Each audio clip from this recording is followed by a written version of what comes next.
अल्पश्रुतं श्रुतवतां परिहासदाम त्वद्भक्तिरेव मुखरीकुरुते भलान् यत्कोकिलकिलमधो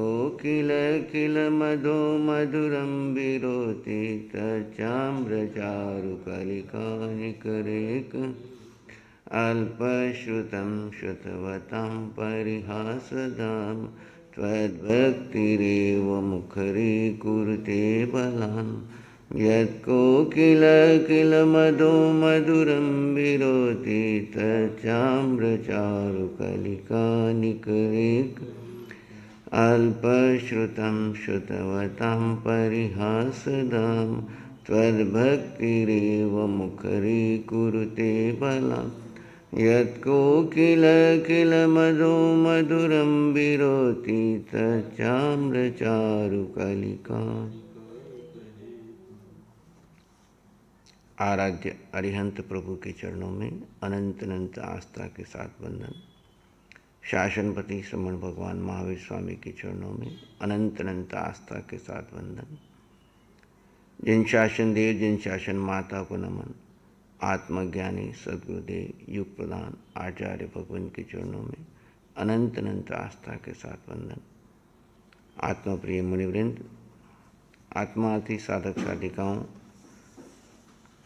तत्वार्थ सूत्र के प्रथम अध्ययन के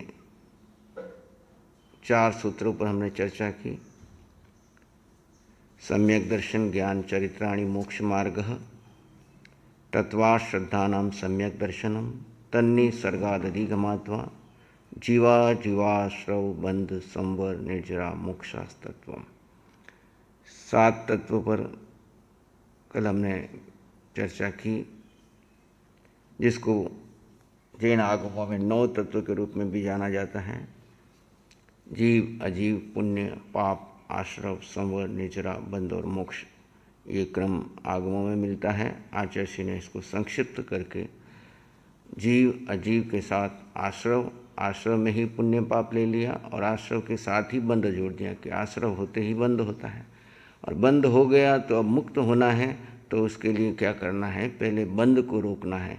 बंध को रोकने के लिए संवर की साधना बताई और संवर के साथ साथ जो कर्म जिनका काल पक गया है और वो निर्जरित हो रहे हैं, उनको स्वभाव में रह करके कैसे क्षय करना, और जब कर्म सारे क्षय हो जाते हैं तो जीव मुक्त हो जाता है। ये सारी विधि इन्हीं 7 तत्वों के ऊपर ये पूरा तत्वार्थ सूत्र आगे विस्तार पूर्वक चलने वाला है। तो अगला सूत्र है, यहाँ पर तत्वों का ज्ञान होने के बाद साधक प्रश्न करता है कि इनको कैसे जाने, जानने की विधि क्या है, इनका परिचय के तो आपने बता दिया, नाम तो बता दिया कि इनको जाने कैसे। तो अगला सूत्र बताया, नाम स्थापना द्रव्य भाव तस्तन्यासः। नाम स्थापना द्रव्य भाव तस्तन्यासः। नाम स्थापना द्रव्य इन और भाव, इन 4 निक्षेपों के द्वारा जीव आदि तत्वों का न्यास अर्थात लोक व्यवहार होता है। यानी इन तत्वों को व्यवहार में जानने के लिए क्या किया कि 4 बातें बताई। निक्षेपों के 4 निक्षेपों के माध्यम से सम्यक दर्शन और जीव आदि का व्यवहार जानने की चर्चा है। जैनागम तत्व पदार्थों का विवेचन 4 प्रकार से था। ये चारों ही न्यास अथवा निक्षेप हैं, चाहे आप इसको न्यास कहें चाहे निक्षेप कहें। इस सूत्र के 4 अर्थ निक्षेप बताए, जिसमें यह स्पष्ट हो सके कि मोक्ष मार्ग रूप में सम्यक दर्शन आदि अर्थ और तत्व रूप में जीवा जीवादि का अर्थ वही लेना चाहिए जो यथार्थ में है, क्योंकि एक शब्द के अनेक अर्थ निकलते हैं, दूसरे प्रकार का नहीं। शब्द के अर्थ अनेक प्रकार के हो सकते हैं, परंतु प्रयोजन की सिद्धि जिससे हो सके, प्रयोजन की सिद्धि जिससे हो सके वह अर्थ प्रयोग में लेना चाहिए, तभी पदार्थ का यथार्थ स्वरूप समझा जा सकता है। 4 प्रकार के निक्षेप इस प्रकार है। नाम निक्षेप, जिस पदार्थ को में जो गुण नहीं है, लोक व्यवहार के लिए अपनी इच्छा से जो संकेत निश्चित कर दिए जाते हैं वे नाम निक्षेप कहलाते हैं। जैसे किसी व्यक्ति का हमने नाम रख दिया महावीर, जबकि उसमें महावीर के गुण नहीं है, लक्षण नहीं है, कुछ भी नहीं है, लेकिन हमने महावीर रख दिया, तो वो एक लोक व्यवहार के लिए नाम रखा है। जैसे किसी का नाम ज्ञानेंद्र है परंतु उसमें ज्ञान है ही नहीं, अतः वह नाम मात्र का ज्ञानेंद्र है, वास्तव में वह ज्ञानेंद्र है नहीं। नाम निक्षेप में क्रिया अर्थ और गुण अर्थ नहीं देखा जाता, वहाँ तो केवल इस शब्द का संकेत किस अर्थ के साथ है यह देखा जाता है। तो ये नाम का स्थापना संक्षेप निक्षेप, जिसमें पदार्थ विद्यमान नहीं है उसे दूसरे जो पदार्थ उपस्थित है उसके साथ संबंध या मनोभाव को जोड़कर आरोप कर दिया जाता है। इस प्रकार का आरोपण जहाँ होता है वहाँ ऐसी मनोभावना होने लगती है कि यह वही है। जैसे शतरंज के पासों में लोग घोड़ा, ऊंट, हाथी, बादशाह, वजीर, पैदल इत्यादि मानकर शतरंज खेल खेलते रहते हैं, वास्तव में है नहीं, लेकिन उसमें स्थापना कर दी। इसी प्रकार किसी देव देवी महापुरुषों की मूर्ति, चित्र आदि बनाकर उसे देव देवी महापुरुष आदि मान लेते हैं कि भाई ये एक मूर्ति बना दी, नीचे शेर का चित्र लगा दिया, बोले महावीर की मूर्ति, इसे नीचे बैल का चित्र लगा दिया या ऋषभदेव की मूर्ति, न तो उसमें ऋषभदेव है न उसमें महावीर है, केवल हमने मानसिक रूप से उसमें स्थापना कर दी कि ये बैल का चित्र देखेंगे तो हमने किसको याद करना, भगवान महावीर को, ऋषभदेव को याद करना, और शेर का चित्र देखेंगे तो भगवान, सांप का चित्र देखेंगे तो हमने पारसनाथ को। ऐसे अलग अलग मूर्ति सबकी पत्थर की एक जैसी है, मूर्तिकार के सामने तो वो मूर्तियां हैं, लेकिन हमने अपनी उन चिन्हों के आधार पे उसमें स्थापना कर दी कि ये चिन्ह देखेंगे तो ये भगवान को याद करना, ये चिन्ह देखेंगे तो ये भगवान को याद करना। न तो वास्तव में उसमें कोई भगवान है, लेकिन स्थापना कर दी हमने धारणा से। स्थापना निक्षेप तदाकार है। स्थापना निक्षेप में सदस्यता की अपेक्षा मनोभावों का होना आवश्यक है। जन सामान्य को मानसिक भावना जहाँ हो जाती है वही स्थापना निक्षेप माना जाता है। द्रव्य निक्षेप, इस निक्षेप में भूत अथवा भविष्य काल की घटनाओं या स्थितियों की प्रमुखता रहती है। भूत और भविष्य की घटनाओं किसी अनुपस्थित पर्याय की किसी पदार्थ में योग्यता देकर उस अनुपस्थित पर्याय के नाम से उस पदार्थ को कहना द्रव्य निक्षेप है। उदाहरण के लिए राजगद्दी से उतर जाने वाले को भी राजा मानना। जैसे पहले राजा था, अब गद्दी से उतर गया, उसकी जगह दूसरा आके बैठ गया, लेकिन हम उसको क्या मानते हैं, ये राजा है। आगामी राजा बनने वाले राजपुत्र को राजा मानना, जैसे युवराज है उसको अभी से बोलना कि ये होने वाला राजा है। इसी प्रकार राजगद्दी के लिए जिस व्यक्ति की तैयारी चल रही है उसे राजा कहना। इन तीन स्थितियों में एक भी स्थिति का संबंध वर्तमान से नहीं है। भूत और भविष्य की अपेक्षा से हम उसको द्रव्य रूप में इसको निक्षेप कर देते हैं कि ये राजा था, ये राजा होने वाला है, ये राजा, लेकिन राजा है वर्तमान में, उसकी स्थापना इसमें नहीं की। अब भाव निक्षेप, इस निक्षेप में वर्तमान पर्याय की प्रधानता रहती है। वर्तमान पर्याय से युक्त पदार्थ को भाव निक्षेप कहा जाता है। यानी किसी पदार्थ की पर्याय जैसे पूर्ण उपस्थित हो वैसे अर्थ वाला उस पदार्थ का नाम यदि रखा जाए तो वह भाव निक्षेप है। जैसे जल को जल कहना, जल को गर्म कर जब वह वाष्प रूप में आ जाए तो उसे वाष्प कहना। इसी प्रकार जल जब जम जाए तो उसे बर्फ कहना। निक्षेप के चारों प्रकार से ज्ञेय पदार्थ की अपेक्षा से है। ये चारों पदार्थ किस अपेक्षा है, जो ज्ञेय हमारे सामने आया है, ज्ञान में जो झलक रहा है उसको समझने के लिए, समझाने के लिए। इन निक्षेपों का प्रयोजन यह है कि पदार्थ के स्वरूप को समझते समय कोई नाम को ही भाव न समझ ले। उसका नाम, स्थापना, द्रव्य और भाव, चारों बातें उसके दिमाग में आएगी, तब जाकर के उस वस्तु को समझ पाएगा। स्थापना को ही भाव न समझ ले, अपितु पदार्थ के यथार्थ स्वरूप को। जैसे अब जैसे समझ लीजिए हमको जीव है, हमने एक संज्ञा दे दी ये जीव, अब नाम दे दिया ये जीव, अब स्थापना कर दी कि इस 3.5 हाथ की काया के अंदर में जीव है। ये मनुष्य की काया में जो रहने वाला है वो कौन है, जीव। अब द्रव्य रूप से ये भूतकाल में भी इसके अंदर जीव नहीं था, वर्तमान, लेकिन अभी इस शरीर में ये जीव रह रहा है। वो कैसा है, निराकार है।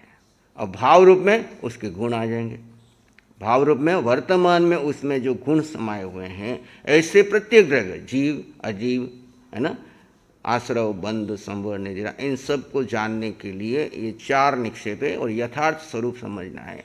एक खाली नाम को पकड़ लिया और बाकी को नहीं जानते तो भाव नहीं पकड़ पाएंगे, है ना। द्रव्य को नहीं जानते तभी बात नहीं बनेंगे। तो सभी चीज़ों का नाम, स्थापना, द्रव्य, निक्षेप, चारों के माध्यम से इनको जानने का तरीका है, ये विधि है, इसका प्रयोग है। तो इस सूत्र में आचार्य ने बता दिया कि इन तत्वों को कैसे जानना है, तो निक्षेप के द्वारा नाम, स्थापना, द्रव्य, भाव, तत्सन्यास।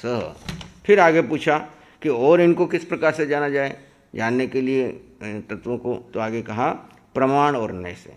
प्रमाण नयेरधिगमः, प्रमाण नयेरधिगमः, प्रमाण और नयों के द्वारा जीवादि पदार्थों का ज्ञान प्राप्त होता है। तत्व को जानने और समझने के उपाय है प्रमाण और नय।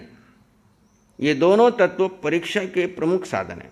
प्रमाण के माध्यम से संपूर्ण पदार्थों को, उनके अनेक अंशों को जानकर पदार्थ के स्वरूप को समझाता है, जबकि नय के द्वारा पदार्थ के एक अंश का बोध होता है।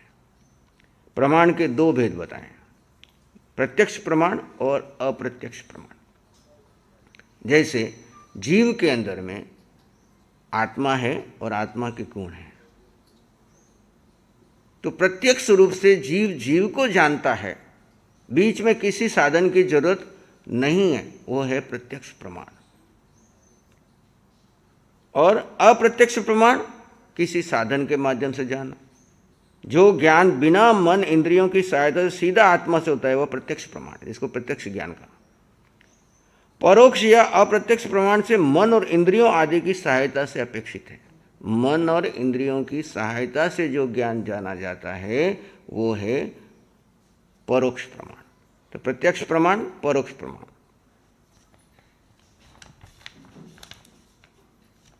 नय का लक्षण है कि वह प्रमाण द्वारा निरूपित पदार्थ के स्वरूप को विशेष कथन करता है। अब प्रमाण से तो हमने समझ लिया प्रत्यक्ष और परोक्ष। परोक्ष में मन और इंद्रियों की सहायता की जरूरत है, और प्रत्यक्ष में जैसे अपन ध्यान के प्रयोग से देखते हैं, आत्म ध्यान में जाते हैं, निर्विचार और निर्विकल्प साधना के लिए क्यों कहा? प्रश्न उठाओ कि हमको बार बार कहा कि निर्विचार निर्विकल्प हो जाओ।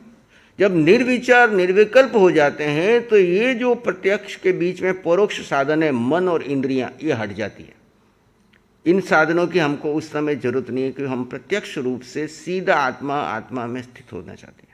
जब प्रत्यक्ष रूप से आत्मा में स्थित होती है, बीच में मन नहीं आता है, इंद्रियां नहीं आती है, विषय नहीं आते हैं, आप निर्विचार निर्विकल्प होते हैं, उस समय में प्रत्यक्ष रूप से सीधा आप आत्मा के साथ स्थित होते हैं, चाहे वो एक समय के लिए हो, 2 समय के लिए हो, और वो धारा अखंड चले। वो धारा अखंड चले एक घड़ी तक, तो कहते हैं आपको आत्मा पे दृढ़ श्रद्धा हो जाएगी, यानी अनादिकाल का आपका मिथ्यात्व टूट जाएगा। अब साधना क्या करनी है? तो परोक्ष को, बीच में जो परोक्ष आ रहा है उसको इग्नोर करके सीधा प्रत्यक्ष करना। केवली के ज्ञान में और हमारे ज्ञान में क्या अंतर है? केवली को भी तीनों लोक का ज्ञान है, हमको भी तीनों लोक का ज्ञान है, पर हमको श्रुत ज्ञान के माध्यम से ज्ञान है। किसके माध्यम से? अशुद्ध ज्ञान के लिए हमको बीच में परोक्ष साधन चाहिए, मन, बुद्धि, इंद्रियां, है ना, और सुनना, ये सब साधन चाहिए। अब केवली क्या कर रहे हैं? सीधा इनको सबको हटा दिया और अपने आत्मा के अंदर आत्मा को स्थित करके एक मुहूर्त तक लगातार स्वस्थिति की अखंड धारा चला करके उन्होंने क्या कर दिया? सब बीच के बाधक कर्म जो थे हटा दिए, घाती कर्म, और अपने भीतर का केवल ज्ञान, केवल दर्शन प्रकट कर लिया। हमको पुरुषार्थ इतना ही करना है, हमको और कोई पुरुषार्थ नहीं करना है। जीवादि तत्वों को जानते हुए प्रत्यक्ष रूप से अपने मन, बुद्धि, इंद्रियों से पार जाकर, मन, बुद्धि, इंद्रियों से पार जाकर, पहले तो मैं जीव हूं, इस पर श्रद्धा करना। सम्यक दर्शन का विषय चल रहा है, मैं जीव हूं और ये अजीब है, तत्व को पर पूर्ण श्रद्धान कर लेना कि जो व्यवस्थित रूप से केवलियों ने बताया वो तत्व बिल्कुल यथार्थ है, उसमें मुझे कोई संशय नहीं है। नाम, स्थापना, द्रव्य, निक्षेप से, सबसे तर्क करके, प्रमाण से, नहीं से, सब जान लो। जानने के बाद जब श्रद्धा हो गई पक्की, सम्यक दर्शन हो गया, आत्मदर्शन हो गया, तब आत्मा को आत्मा में स्थित करने के लिए बीच में बाधक है हमारे विचार, हमारी वृत्तियाँ, हमारी आदतें, हमारे संस्कार, अनादिकाल के जो हमने मिथ्यात्व के मोह के संस्कार इकट्ठे किए हैं, उनको हटाने का एक ही तरीका है, आत्मा ही हटाएगी। आत्मा को आत्मा में स्थित करो, ये सब क्षय की धारा पकड़ेंगे और ये खाली हो जाएंगे। ये है प्रत्यक्ष प्रमाण का अनुभव। और परोक्ष प्रमाण के लिए हमको मन, बुद्धि, इंद्रियों से जितना कुछ हमने समझा है, समझने का साधन है, तर्क से, बुद्धि से समझना, उसके लिए आगे दिया नय। नय क्या है?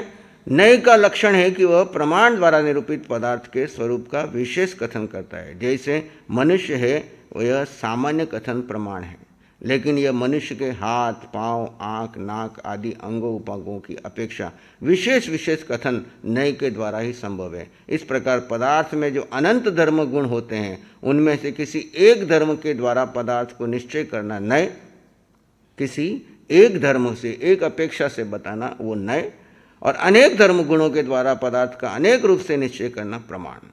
सभी तरह से समझ करके प्रमाणित कर देना कि ये जीव ही है, वो है प्रमाण। और एक अपेक्षा से अनेक, व्यवहार नय, निश्चय नय, आगे नय की चर्चा आएगी, वहाँ पे विस्तार। यहाँ तो खाली एक परिचय करा रहे हैं कि दो तरीके से, प्रमाण से और नय से आप तत्व ज्ञान को जान सकते हैं, आत्मा के बोध को जान सकते हैं। इससे इस तरह से भी कहा जा सकता है कि नए पदार्थ को एक दृष्टि से ग्रहण करता है, प्रमाण अनेक दृष्टियों से पदार्थ को ग्रहण करता है। इससे संक्षिप्त में इस प्रकार समझा जाता है, प्रमाण यानी सच्चा ज्ञान। प्रमाण यानी सच्चा ज्ञान पदार्थों के सर्व देशों का बोध कराता है, पदार्थ के सर्व देशों का बोध कराता है। नए श्रुत ज्ञान का एक अवयव, एक अंश, अनंत श्रुत ज्ञान है, उसमें से उसका एक अवयव, एक अंश, पदार्थ के एक देश का बोध कराना, पदार्थ के एक देश का बोध जो कराता है वो है नय। ठीक है, क्लियर। प्रमाण नयरधिगमा। अब 7वां सूत्र है, निर्देश स्वामित्व साधनाधिकरण स्थिति विधानतः। निर्देश स्वामित्व साधनाधिकरण स्थिति विधानतः। निर्देश, स्वामित्व, साधन, अधिकरण, स्थिति, विधान, इनके द्वारा सम्यक दर्शन आदि जीव आदि तत्वों का सविस्तार ज्ञान होता है। अब इनको और कैसे जाने सविस्तार से तत्वों को, तो उसके लिए ये साधन बता दिए। निर्देश, इस सूत्र प्रमाण और नय के द्वारा जाने गए जीवादि तत्वों को जानने का अन्य उपाय बताए। एक तो उपाय बता दिया प्रमाण और नय से, और क्या उपाय है, प्रश्न किया, और किस तरीके से जानते हैं, हमको प्रमाण नय कठिन लग रहा है तो और क्या तरीका है, तो बताते हैं कि पदार्थ को यथार्थ ज्ञान तो प्रमाण और नय से ही है, किंतु इसके उपरोक्त 6 उपाय उपयोगी होते हैं। इससे इस पदार्थ की संपूर्ण जानकारी में सहायता मिलती है। पदार्थ को जानने के 6 उपाय निम्नलिखित हैं। पहला है निर्देश। इसमें पदार्थ के नाम का मात्र कथन होता है। जैसे यदि सम्यक दर्शन को जाना जाए तो उसके विषय में निर्देश आदि 6 उपाय घटित होने चाहिए। तत्व अथवा आत्म प्रतीति, तत्व यानी आत्म प्रतीति, रुचि, सम्यक दर्शन में हो रहा है यानी आत्मा के प्रति आपकी प्रतीति होगी, आपकी रुचि होगी। सम्यक दर्शन का स्वरूप है, यानी तत्वार्थ की श्रद्धा सम्यक दर्शन है। तत्वार्थ श्रद्धा नाम सम्यक दर्शन। तत्व में आपकी रुचि होना, तत्व के प्रति आपकी श्रद्धा होना, यह सम्यक दर्शन का स्वरूप है, ये निर्देश। स्वामित्व, अब स्वामित्व, अब सम्यक दर्शन का स्वामी कौन है, तो स्वामित्व का तात्पर्य अधिकारी से है। इसका अधिकारी कौन है, किसको सम्यक दर्शन हो सकता है, तो सम्यक दर्शन का अधिकारी जीव है, अजीव नहीं। अजीव को सम्यक दर्शन हो सकता है क्या, तो वहाँ अधिकारी की अपेक्षा से बता दिया कि इसका स्वामित्व, सम्यक दर्शन का स्वामित्व कौन है, तो जीव है, अजीव नहीं। साधन, अब सम्यक दर्शन के साधन क्या है। सम्यक दर्शन की उत्पत्ति के कारण साधन है, इसके 2 भेद हैं, एक अंतरंग और एक बाह्य। अंतरंग भेद क्या है बताओ, बहुत सारी चर्चा सम्यक दर्शन पे तो हर प्रवचन में आती है, हर ध्यान के प्रयोग में भगवान की कृपा होती है, उसमें बताते हैं सम्यक दर्शन का अंतरंग कारण क्या है और बहिरंग कारण क्या है। बहिरंग कारण की चर्चा हम कर चुके हैं, शुरुआत में आ गया तन्नी सर्गादधिगमाधा, वो नैसर्गिक और अधिगम से होता है, नैसर्गिक भीतर से। तो अंतरंग कारण क्या है, वो अंतरंग कारण है आपका दर्शन मोहनीय कर्म, उसका क्षय उपशम या अक्षय उपशम होना। दर्शन मोहनी के 3 भेद बताओ, बताओ 25 बोल में याद किए, कर्म थोकड़े में याद किए। हाँ, दर्शन मोहनीय में मिथ्यात्व मोहनीय, सम्यक्त्व मोहनीय और मिश्र मोहनीय, ये 3 कर्म दर्शन मोहनीय के। और चरित्र मोहनीय के 4, कौन से, अनंतानुबंधी, क्रोध, मान, माया और लोभ। ये 7 अंतरंग कर्म प्रकृति है, जब आपकी क्षय उपशम या क्षय उपशम होती है तो ही सम्यक दर्शन होता है, अन्यथा नहीं होता। कितने आप प्रवचन सुन लो, कितने ध्यान कर लो। साधना करते करते क्रमशः ये आपके अंतरंग 3 तो सम्यक दर्शन मोहिनी की प्रकृतियाँ और 4 अनंतानुबंधी क्रोध मान माया लोभ, ये जिसके उपशम क्षयोपशम या क्षयिक होंगे तो उसको सम्यक दर्शन की प्राप्ति होगी। ये है अंतरंग कारण। बहिरंग कारण क्या है? बहिरंग कारण में साधन रूप में, जैसे शास्त्र का पढ़ते पढ़ते, तत्व में रुचि होने से, गुरुजनों के उपदेश को सुनते हुए, भगवान की वाणी सुनते हुए, है ना, इन सब के निमित्त से जाति स्मरण ज्ञान आदि से आपको क्या हो जाता है? बोध हो जाता है, मैं कौन हूँ, मैं कहाँ से आया हूँ, मेरा स्वरूप क्या है, और स्वरूप की प्रतीति होना ही सम्यक दर्शन। सम्यक दर्शन क्या है? स्वरूप की प्रतीति होना, स्वरूप का बोध हो जाना, स्वरूप पे श्रद्धा होना, स्वरूप में रुचि हो जाना। अब संसार में रुचि ही नहीं रही, पुद्गल में रुचि नहीं रही, पुद्गल के बीच रह रहा हूँ, अनंत पुद्गलों के मध्य में है, लेकिन एक पुद्गल से भी मेरा वास्ता नहीं, पुद्गल में कोई रुचि नहीं है। जड़ को जड़ चाहिए, वो लेता है, रखता है, ठहरता है, करता है, लेकिन जीव उसमें कहीं भी उलझता नहीं है, जीव उससे कहीं सुख मानता नहीं है, और उसके नहीं मिलने पे कभी दुखी होता नहीं है, उसके मिलने के ऊपर स्वभाव से विभाव में नहीं जाता, और उसके बिछुड़ने के ऊपर विभाव में नहीं जाता। वो हर समय अपने में मस्त रहता है, क्योंकि जीव का स्वभाव ही आनंद है, शांति है, सुख है, समृद्धि है। बहिरंग कोई कारण उसके आनंद शांति सुख को ले जा नहीं सकता है, जिसको सम्यक दर्शन की प्राप्ति हो जाती है। तो ये एक साधन बता दिए, 2 साधन, अंतरंग और बहिरंग। याद रखना, वापस पूछूंगा मैं। निर्देश, स्वामित्व, साधन, 3 हो गए। अब चौथा, अधिकरण। सम्यक दर्शन का आधार तो जीव आत्मा ही है। अधिकरण यानी आधार। सम्यक दर्शन का आधार तो जीव आत्मा ही है, क्योंकि उसे ही सम्यक दर्शन होता है, जीव ही उसका अधिकरण है, यानी जीव का आधार जीव ही है, जीव को ही सम्यक दर्शन होगा। जीव, इसीलिए ना, जीव को जानकर जीव में स्थित होना ही ध्यान है, जीव का जीव में स्थित होना ही ध्यान है। इसका मतलब क्या? यानी जीव ने अपने स्वरूप को जान लिया, और अब जीव को ही सम्यक दर्शन होगा, जीव को ही सम्यक ज्ञान होगा, और शिव को ही सम्यक चरित्र होगा, और जीव को ही मुक्ति होगी। सारा काम किस में चल रहा है? जीव में ही चल रहा है। तो केंद्र बिंदु हमारा जीव है। बार बार ध्यान में आता ना कि जीव को केंद्र बिंदु बना लो। अभी हमने केंद्र बिंदु किसको बना के रखा है? व्यक्तित्व को, नाम को, पद को, प्रतिष्ठा को, परिवार को, संघ को, समाज को, है ना, व्यवहार को, ये सबको हमने क्या बना रखा है? केंद्र बिंदु बना रखा है। तो अधिकरण, सम्यक दर्शन का आधार तो जीव ही है, क्योंकि उसे ही सम्यक दर्शन होता है, अतः जीव ही उसका अधिकरण है। स्थिति, सम्यक दर्शन के, अब चौथा हो गया अधिकरण। अधिकरण यानी आधार। स्थिति, सम्यक दर्शन की काल मर्यादा, स्थिति स्पष्ट बतलाई गई है। औपशमिक सम्यक दर्शन की स्थिति कितनी है? औपशमिक सम्यक कितनी देर तक टिक सकती है? ज़्यादा से ज़्यादा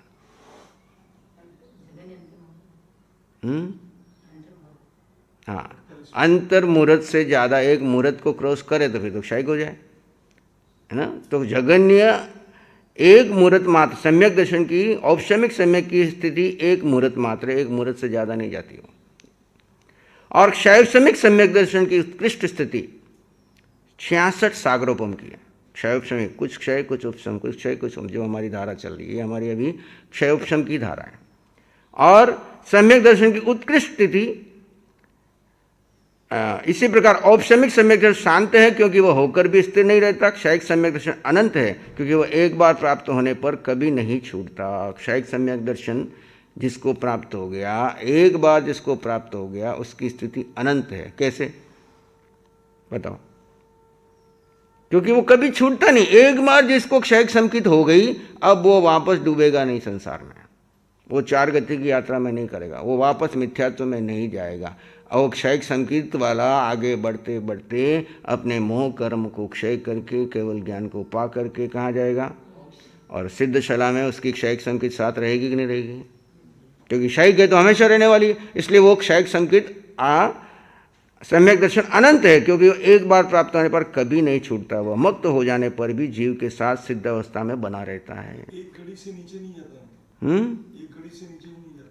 नहीं, एक घड़ी के ऊपर अगर उसने एक बार उसने क्षयिक संकित दर्शन कर लिया, तो अब वो कभी भी उसका मिथ्यात्व तो उसके अंदर में प्रवेश नहीं करेगा। मोह है अभी, मोह कर्म को तो वो तोड़ने के लिए पुरुषार्थ करता रहेगा, वो गिरेगा भी, है ना, कभी स्थिर रहेगा कभी नहीं भी रहेगा, कर्म बढ़ा सकता है लेकिन वापस अनादि मिथ्यात्व में नहीं जाएगा, क्योंकि क्षय की धारा पकड़ लिया। सम्यक दर्शन, इसलिए बार बार क्या, सबसे बड़ा काम अभी वर्तमान में हम कर सकते हैं, वर्तमान में हम कर सकते हैं। कौन